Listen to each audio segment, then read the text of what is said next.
Great.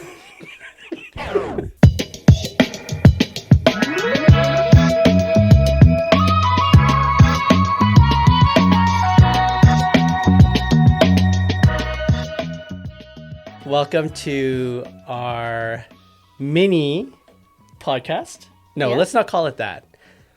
Call it a show. This is our new show that we're calling Coffee Break. What are we trying to do here? I think what we're trying to do is to bring in sort of these bite-sized pieces of coffee discussion from people from the team here at Monogram, get our perspectives, talk about some fun things. And as someone that likes to listen to podcasts, I feel like it's always interesting to hear, I guess, call it a professional or an industry perspective, but to hopefully bring in some interesting viewpoints.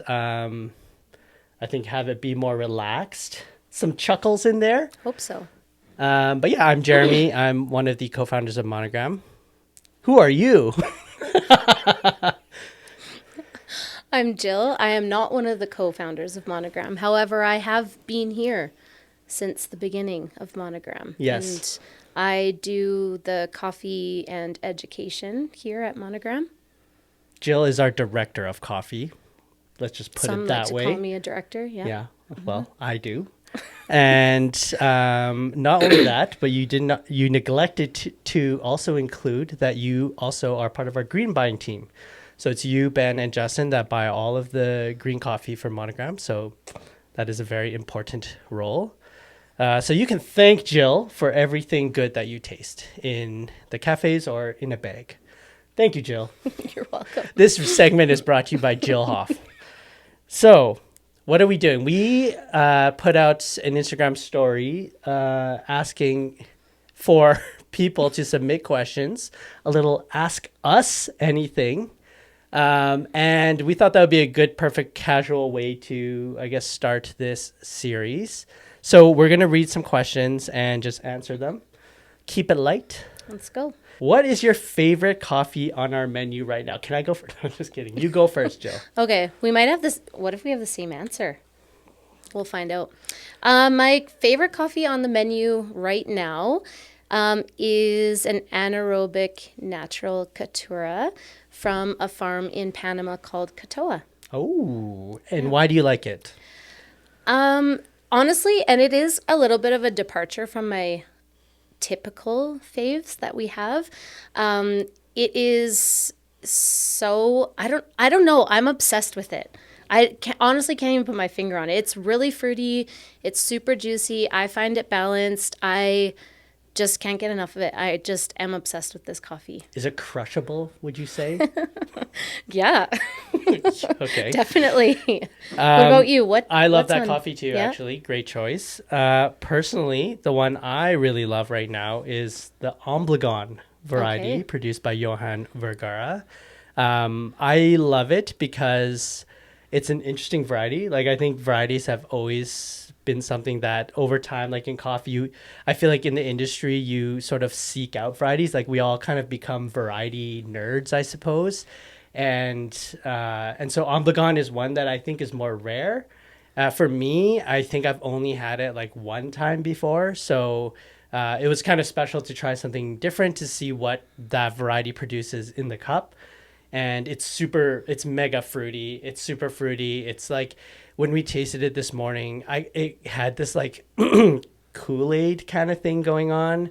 Lots of melon, like ripe fruits. It's not boozy though. Like it's just, yeah, huge fruitiness, which I love. But yeah, that's my fave. Yeah, I would say that's probably the whole team's favorite coffee as a collective. Yeah. I'm an outlier. I don't know why. Well, you're just so unique, Jill. Yeah, my Caturra. Yeah. Hey, don't throw It's shade great. on Caturra. No, it's delicious. Like I said, I'm obsessed with it. But yeah, the coffee that you're talking about every week on the cupping table is like by far everybody's like highest scoring fave. Yeah. What's your personal home brew method? What do you brew with at home? I will go first. Okay, let's hear. Because I only have one. And I remember during the pandemic, people would really make fun of my brewing method because I didn't even have a gooseneck kettle. This is only 5 years ago, by the way. I was well into Monogram and also being a coffee industry person. I didn't have a gooseneck kettle. I had a V60. I had a hand grinder, not as good as the one I have now. Shout out Commandante. And I made do because I had great coffee. Yeah, Yeah. that's all you need. But actually, I think I have evolved. I have a fellow gooseneck kettle. And I just make a V60, actually. A simple V60 that I have a tried and true method that I repeat every single morning. I barely move my grind setting, which I kind of like, actually. Like it's only a click here or there, Yeah. depending on the coffee. And it's quick and consistent.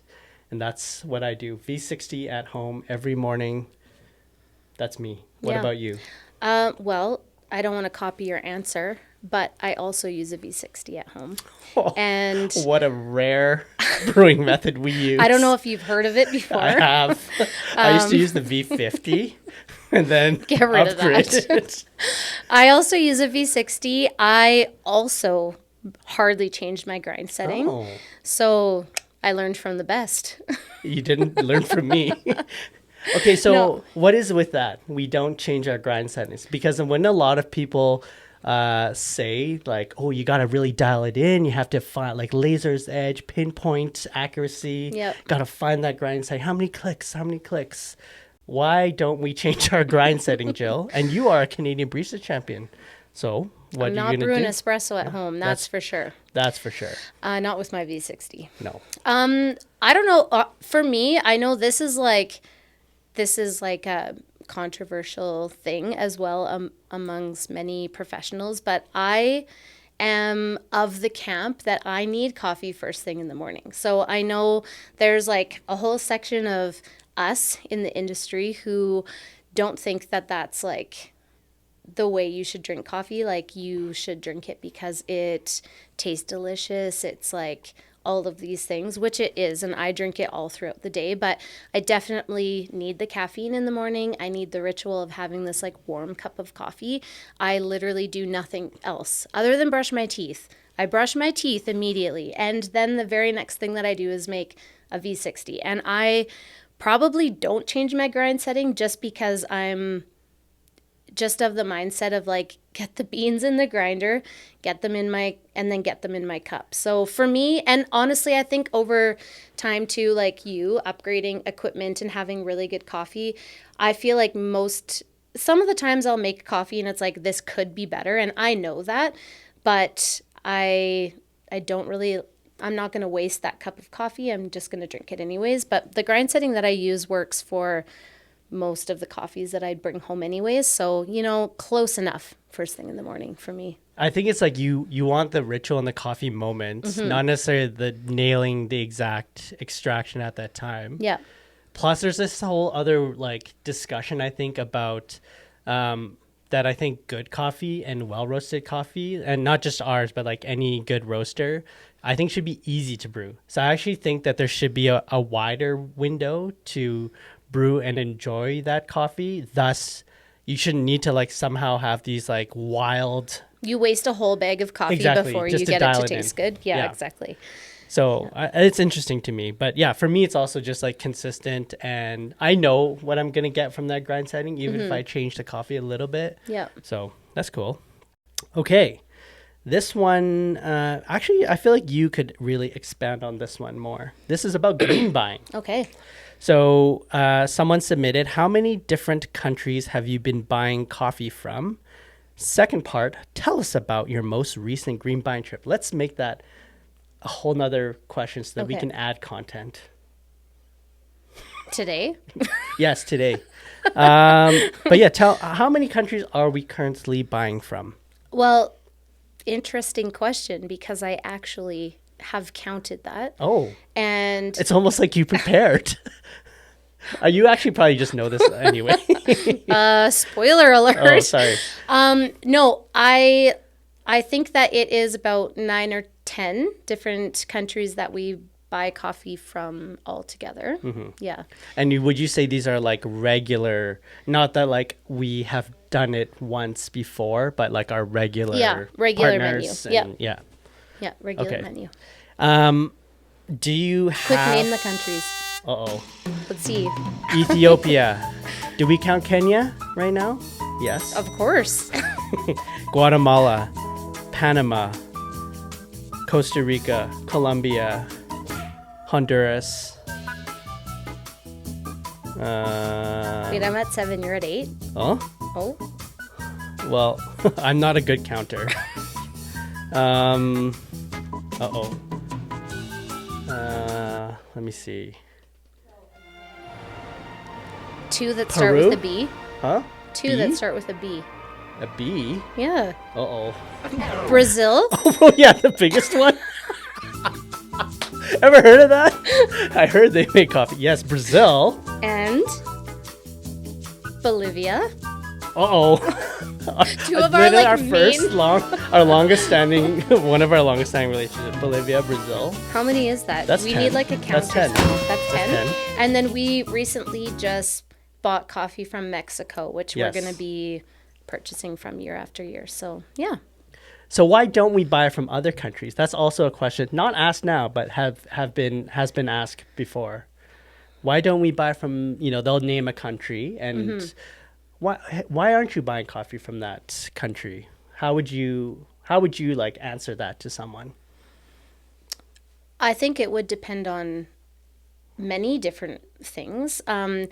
Like I said, we just purchased from Mexico, so there definitely is room on our menu to expand into different countries, but we don't want to be purchasing coffee just randomly from whichever country we can get our hands on. We want to make sure that we're buying from producers that have good quality, that we can have like good relationships in the future. So it's not, for us, it's not always as easy as just like, oh, hey, I'm going to buy coffee from El Salvador. I'm going to buy coffee from whichever country, Hawaii. But yeah, we want to make sure that before we're putting our investment into these coffees that we are happy with the quality and with the relationship that we can move forward with. So there's always like a nuance to these types of things. Because yeah, of course, why don't we buy from these countries? It's there. Yeah, we definitely could, but we want to make sure that we have all those other things in place before we make that commitment. Yeah, like we're not necessarily hand picking like, oh, now we need a coffee from XYZ country. It kind of has to follow a natural like dance of us finding a proper partner, the quality's there, the values are there, and then we sort of like embark on that journey, I suppose. And some countries have kind of, as a result of that, have increased in popularity and have become mainstays on our menu, I would say, right? Yeah. Tell us about your most recent green buying trip. The most recent one was earlier this year. I went on a trip to Panama with Ben and with another person from our team named Johnson. I thought you weren't going to name him. No, of course. Shout out Like to Johnson. He doesn't get airtime. No way. Someone insert a picture of Johnson right here. Yeah. Censor it. Yeah, no one wants to see that. I'm just kidding. We love Johnson, of course. He should be on the show. He's catching strays. He's next door, actually. Yeah. No, so I went to Panama with Ben and Johnson, and Panama is a country that Ben is the buyer for. So it was really fun, actually. Johnson and I got to tag along on his trip, and we got to meet with all of the producers that we buy from normally, and it's a really cool place to buy countries from. It's a really cool country. Countries. Left, right, and center. It's a really cool country to buy coffee from.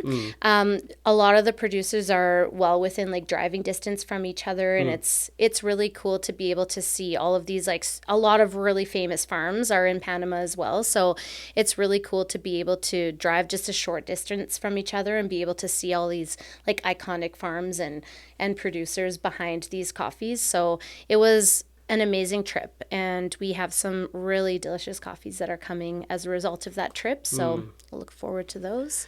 Yeah, Panama's sort of like one of the highlight countries for us, I think. Yeah, I'm really excited about that. Switching to the cafes, what is your number one cafe green flag? Ding! A green flag. Wait, did I go first on the last question? Yeah, you've gone first a lot. I feel like it's your turn. It's for sure I my need some turn. ideas. What's your green flag, Jeremy, when you walk into a cafe? Let me tell you, this is something people may not expect. Okay. Good milk. Good milk. Or Oh, milk alternative. Yeah. But let's say good milk. good milk. And how, so like, let's say you're visiting Especially and, for me, black coffee drinker. No. no, you're a cappuccino Yeah, guy. yes, I am a cappuccino guy. So you're going, I'm just like setting the stage here. Okay. You are going into a brand new Yeah. cafe that you've Yeah. never visited before. Yeah. Prior to ordering a drink, do you make the barista open Yes. the fridge and show them For what sure. kind of milk? I said, could Actually? you pull out that 4 liter and show me the label? No, I don't. So I take so a the peek. green flag comes after you've Yeah, consumed I would okay. say it's just something you notice. Not like Yep. I would change it. Okay. Coffee's still the star of the show, but Yeah. it's kind of one of those extra things where if the cafe has invested in good quality milk, Yep.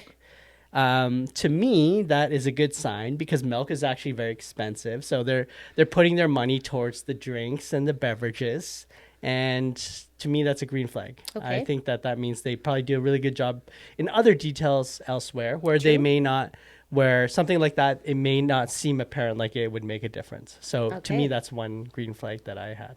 So by saying that's one green flag, are there more than Well, one? I'm sure there's others. Yes. Okay. I'd have to think about them. The only green flag is the milk. Yeah, it's only milk. I If mean, you have good milk, that's fair. cafe's That's fair. great. If you're a cappuccino drinker, that does make a big difference. So that's a good one. Yeah. For me, which is like I don't even know if I should admit this. This has nothing to do with the coffee whatsoever. But Uh-oh. I would say for me, and I'm thinking about like upon immediately going into a cafe. So I didn't even chimes get as far when you walk in. Yeah, I didn't even get as far as ordering a drink yet. Okay. But for me, if a cafe is clean, that to me is like a major green flag. Yeah. Huge green flag. It's Just the an biggest enormous green flag.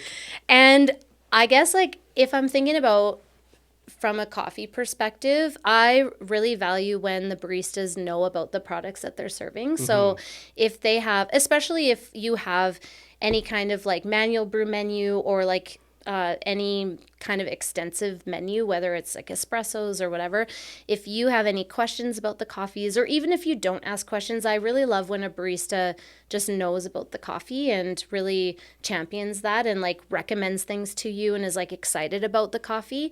So both of my things are like before I even taste the coffee, those are some green flags for me. I would say you kind of like service definitely is one. So I think in a proactive perspective, if a barista greets me and like welcomes me into the space and like proactively asks me if I need guidance or help, like I really appreciate that too. Yeah. And that to me also shows like, oh, they're here.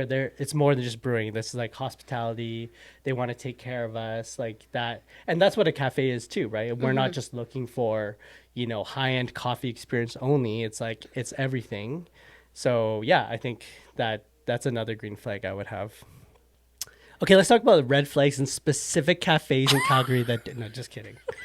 They're all monograms. No, just kidding. Okay, only one more. Oh, wow. What's the most exciting coffee you've tasted so far this year? And what made it stand out? Okay. That is a good question. Yeah. Whoever submitted this question, great question. Yeah. I mean, As with they've all the other ones. don't I mean, leave out anybody else. I mean, they're all all great. great. Recency bias. Yeah. Okay, so this is a hard question. I feel like for me, I'm very lucky because I do get to taste a lot of You like do. really incredible coffees like quite often. You're spoiled. I definitely, yeah, I can admit to that. I definitely am spoiled. And so thinking about that, so I would say for me, there's a producer or a farm that we buy from called Takesi. And I don't know if you've heard of it, people, but I have. it's one of like our mainstay farms that we purchase from year after year. And It's their one of our coffees, stars for sure. yeah, their coffees are always like outstanding, and at any given day that would be my answer. But specifically this year we got a coffee that is a super super small lot that was produced solely for Ben, and that Ooh, that Ben. Thought we weren't going to say the B word. oh no. Anyway, sorry. And this, so Takesi on the farm, they only ever process their coffees like traditional washed process. So doesn't Which matter. we like. Yeah, We we like love about this. that. No matter what the variety is, they always process it this way, and they have just amazing terroir and processing that their coffees are just crazy good. But they did a tiny lot of a natural process coffee for Ben, and I got to try it earlier this year, and it was so good. And I think it also made it special because it was like super unique and like one of a kind. And obviously, the quality was so delicious. So that was a really cool experience to be able to taste something that they had done like just for Ben based on like the relationship and conversations that they've had and stuff. So this teeny tiny lot is so good, and obviously like a standout. I would say I have two. Okay. And I feel like they're both from the same farm. This one is less exclusive, less niche, but they have a variety called Red Katwai, and that one this year to me is like one of their best coffees. I got to bring it to Houston and brew it on some booths that we were at, and that coffee to me, I was just like, this, it's just so good. So yeah, I had on one hand like this really exclusive, unique, niche little lot from Takesi, and then on the other hand, it was just this traditional variety Red Katwai, just processed super nicely, and it's one of my favorites. So I'm excited for us to launch that How did it coffee. taste? The red, which one? The red Katwai? The Red Katwais, yeah. So that one to me was a lot of like stone fruit and some black tea, and just like really delicate and balanced and super like smooth. The body was really really nice on that one. So yeah, it was just a really great coffee that you could drink all day, Yeah. any day of the week. Yeah. Yeah. Takesi is like so special for us. I feel so privileged to be able to serve that coffee and roast that coffee. And all of those lots are like insane. They are definitely my favorite coffees, but I went in a different route. Okay. Just to be different. Yeah. Because I would say Takesi is probably my answer. But you hosted a tasting here after hours for our team several months ago, and you essentially hosted 2 auction lots. And one of them was from a bee country, a small producer in the world, Yep. Brazil. Yep. But from our really close partners at Doterra. Yeah. And it was their auction lot box, and so you had a bunch of it was the box of all the samples of auction lots that they were doing, and that blew my mind just in general, because I think we all carry these preconceived notions of what Brazilian quote unquote coffee should be, just as we might stereotype other countries. Yeah. But I think Brazil has been really pigeonholed into a very particular taste profile. And this coffee that you bought, so we won this auction. You won this auction for us, but this particular lot, and as well as some of the other lots, but really this was in our top 2 favorites, was just so tropical, so juicy, like lots of berries. I remember very clear and layered, like just tons of flavor, very expressive, and it just like cemented how how much like preconceived notions I had on Brazil that were totally untrue. Yes, it is like an auction lot, but it goes to show like the power of the other factors of variety processing, but also like how they're able to grow that and foster that can play into producing these flavor profiles. So that blew my mind. And so that was probably, maybe I'll call it like the most exciting coffee, because it really changed, and it made me suddenly like, and this is what Deterra does this though, so they're awesome and it fits our ethos so well. But it made me like want to like almost show people or like challenge people to discover Brazilian coffees in a different way, not just see it as like, oh, it's a chocolatey, nutty coffee only, great coffees, but that there's like literally every part of the flavor wheel existing in some of these producers like Deterra and others as well. But so that was very exciting for me. So great job. That coffee was so good too. It was. So yeah. Okay, well, our time is up because Jill has to go. She has a dentist appointment, getting a filling. Just kidding. I have no idea. Fun fact, last year I had 7 cavities at once and had to get them all filled. And that was brutal. But not this time. I have no cavities. And so another I don't fun know what fact, he's talking about. You did that with no anesthetic. That's how tough Jill is. That's completely false. I was like, you bit down on a cloth? Fill them.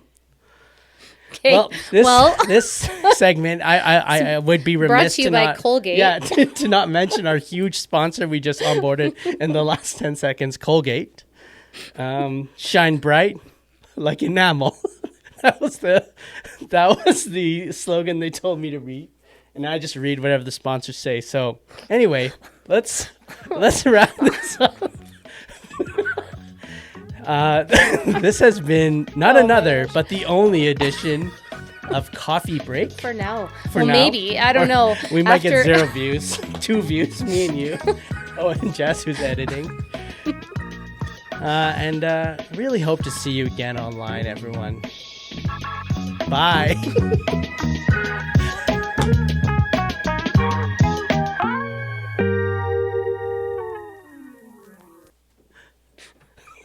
What a stupid ending. What a wonderful episode.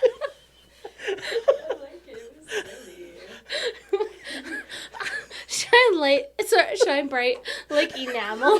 Shine bright like enamel.